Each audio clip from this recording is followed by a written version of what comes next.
So this is our lunch. Fish is fried fish. I believe those are yuca, fried yuca pieces, coconut shrimp, salad, and fried plantains. Mashed plantains. And when I tell you it is so good, it is so good. We haven't dug into this. Everybody has been telling me how delicious the food is supposed to be here. This is the first time that I could say nom nom nom nom nom. What's good, beautiful people? Welcome back to my channel. I am Kenya right now, and this is Marika Tedder. Marika Tedder, my special guest today. So we are here today in beautiful Cartagena and an island called, is this Rosario Island? Isla del Sol is a part of the Rosario Island. Ah, Isla del Sol. Okay, Isla del Sol, I think it is. Anyway, at any rate, I wanted to do a video with Miss Marika. Look, I said your name in Spanish, not Marika. Miss Marika, to tell our story. So this trip is actually the first time that we have ever met in person, even though we've known each other for about three and a half years, something like that. So I'll quickly tell the story of how we initially met. This was back in maybe around 2013, or late 2012, and it was right before I was going to move to South Korea to teach English. And I was talking to the recruiter, the epic recruiter that was housed at UWM, University of Wisconsin, Milwaukee's School of Continuing Ed. They had an office there, and the woman's name was Denise. Shout out to Denise. Hey girl. She is actually, her and her husband had lived in Korea for 3.5 years, and she was probably the main reason why I moved, because all of the questions that I had, she was more than happy to answer. She gave a lot of detailed information back, but the main kicker was when she told me that her and her husband saved $85,000 for being there for 3.5 years. So with that, I was like, oh yeah, I gotta try it. But there was still a lot of hesitation on my part, because Korea was the first Asian country I'd ever been to.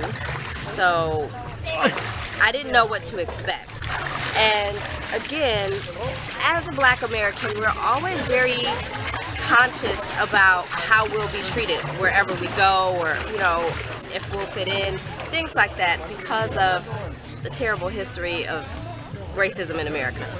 So, long story short, Denise connected me with Marika because you had been there. No, were you still there? Where were you? No, I had already left at that time. Okay, so she had already left, but you were there for... I was initially there for 2 years. Yeah. And so she was one of the 2 people that that Denise had connected me with, but ironically enough, we just kept in touch. So yeah, that's the story of how we met. Fast forward 3 years later, when I left Korea and was back home for a short spell, I was considering teaching here in Colombia with their government program, but I ended up getting detoured into Saudi. At that time, she was also considering teaching here, but you ended up getting a job. We'll talk about that later. Don't tell them yet. Okay. But she ended up getting a job where she lives, and so she likes her job now, so there was no need to come here. But I think the both of us wanted to still get a taste of Colombia, since we had invested that time in researching it. And so when she told me she was coming to Cartagena, I was like, perfect, I'll meet you there. So that is the story of how we met. Yes. So let's get into the business of Miss Marika and her story. Like, what's your travel story? When did you first learn that you loved traveling, or what was your first international travel trip? Okay. I've always had a love for traveling. Even as a child, my mother was really good in exposing my brother and I to traveling and just getting out of the norm, doing something different.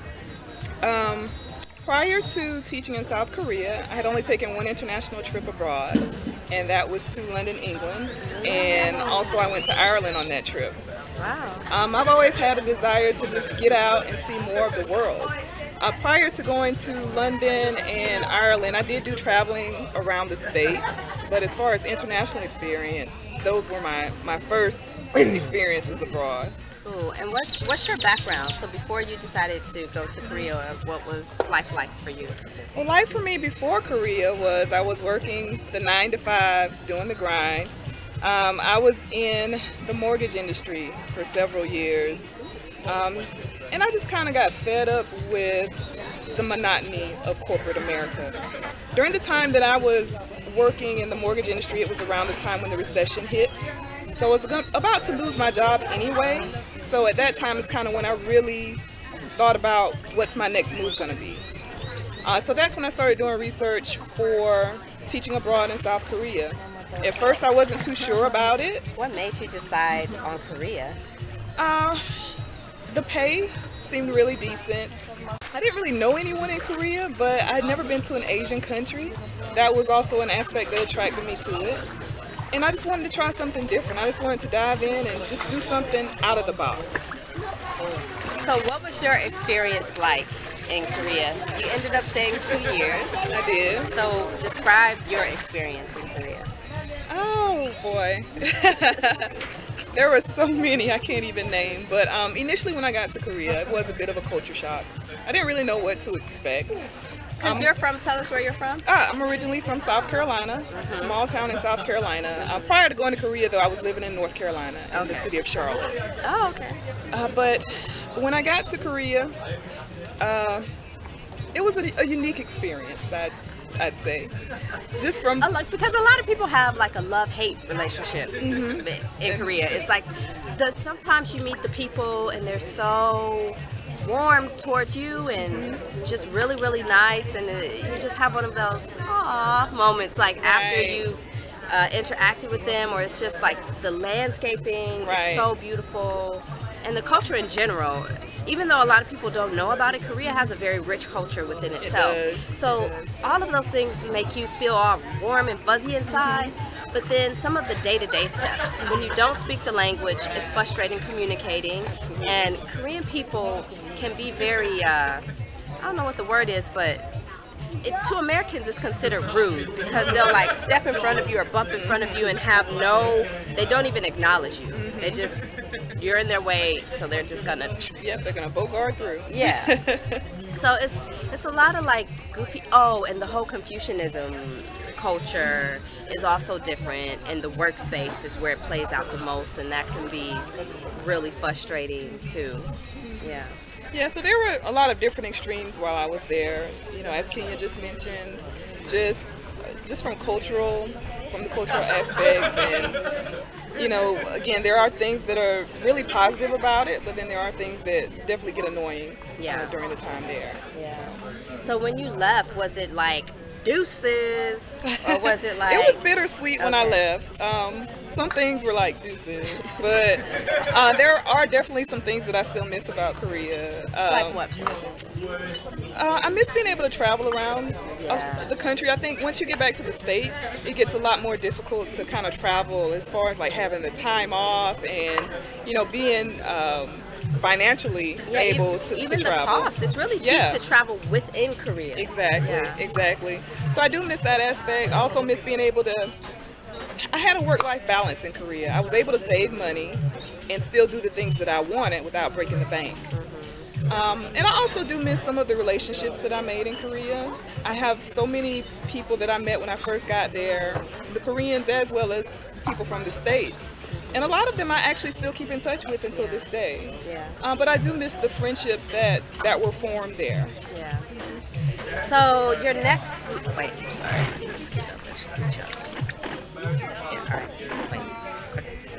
So your next move was what?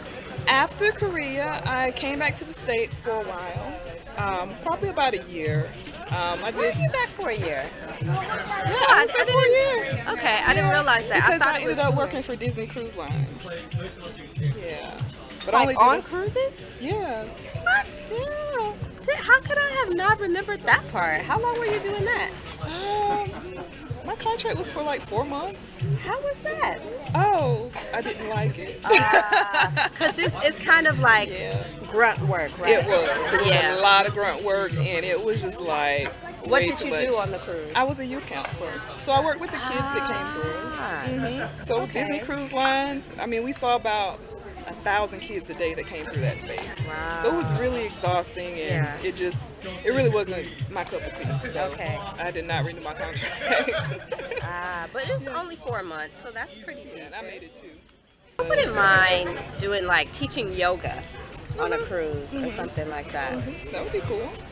Something to think about. Something to think about. I don't know, but because I feel like a 4-month contract is manageable. Right. It's not too much of a huge commitment. Yeah, but the thing is, 4 months sounded short, but when you're working every day, I didn't have any days off. Oh. I had no days off. I was working between 10 to 12-hour shifts every day. So 10 to 12? Yeah, it was really exhausting. And I was on a kind of like a staggered schedule, so you never start the same time or end the same time during the day. For this particular position, on the cruise ship, it depends on what you're doing. Okay. Wow. So, and then everybody has more than one job. Like, I had about 20 jobs on the cruise ship. And then we also had to get off, and Disney had its own private island, so we also had to get off and work on the island too. So it just didn't stop. We in the Bahamas, in the middle of the day like this, running around behind kids and doing games. It was non-stop. Okay. Yeah, so it was a really exhausting position. But, you know, again, it's one of those things that you do just for the experience. Right. So, yeah.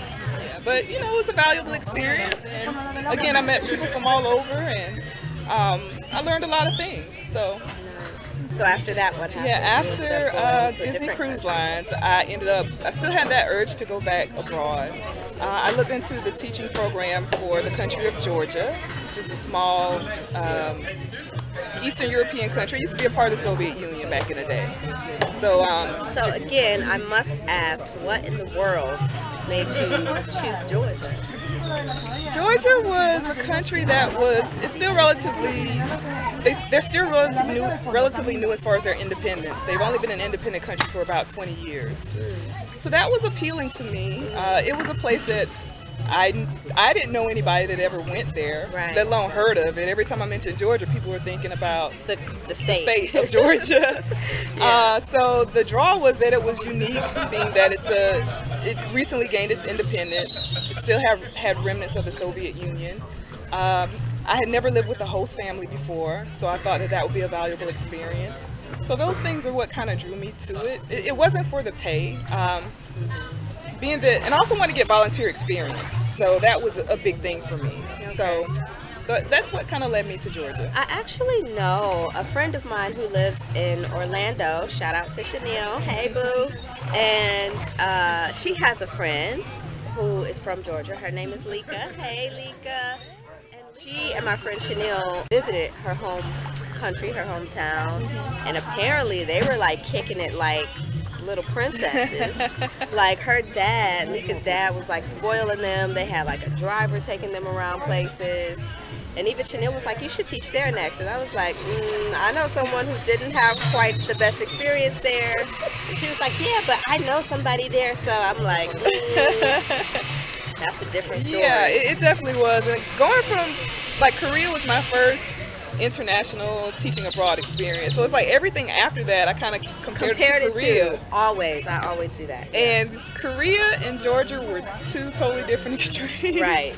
Like, I was living in a village in Georgia. Like, literally had to like walk miles to even get a ride to get out of the village to even go to McDonald's. Like, the closest McDonald's was like 45 minutes away. Yeah. So it wasn't an easy feat getting around Georgia.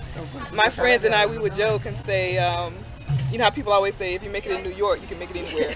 No, if you make it in Georgia, you can make it anywhere. Okay. There you go, building those survival skills. That's right. And so from Georgia, you went straight to a different country from there, right? No, from Georgia, I actually ended up my volunteer contract in Georgia was only for 6 months. So after that, I did go back to the States. Oh, okay. Again, I worked a little while in the States, probably a little over a year. So I went from Georgia. I know. I've been on the move. So I went from Georgia back to the States, worked a little bit of temp work in the States. And then after that, I couldn't really land a job that I really wanted while I was there. So again, I still had this urge to travel and still teach. So I looked into going going to Doha, Qatar. So that was actually my next country where I taught at. And you were there how long? I was only in Qatar a few months. I taught at an international kindergarten there. My initial goal was to get to Turkey, to Istanbul. Okay. When that wasn't coming through, then I kind of went ahead and took the job in Qatar. Yeah. But during my time in Qatar, the job for Turkey ended up coming through for me. That's good. And since that was my first choice, I went ahead and left Qatar and went straight to All right, so how was Turkey for you? You really love that, right? I loved Turkey. The food, the culture, the music, the people were very welcoming. My co-teachers were amazing, and just the whole vibe of the city of Istanbul. It was amazing. Like, you could actually just feel the pulse of the city, and it was a place that never slept. There was always something to do, always something going on. That's pretty cool. And it fit my personality. I have been wanting to get to Istanbul for a really long time. I know right now they have kind of like a heated political climate, so I mean, I do know people who still go, but if you're going, be really, really careful. Right. My friend who is from Orlando, she and I had went to Italy over the summer of 2016, and her flight, she got a flight connection at the Istanbul airport, and this was the day that they had there was a bomb or an explosion or something like that in the airport. So luckily her friend in Italy works for Delta, so she was able to hook her up with something, but it's a mess. And then I had another friend,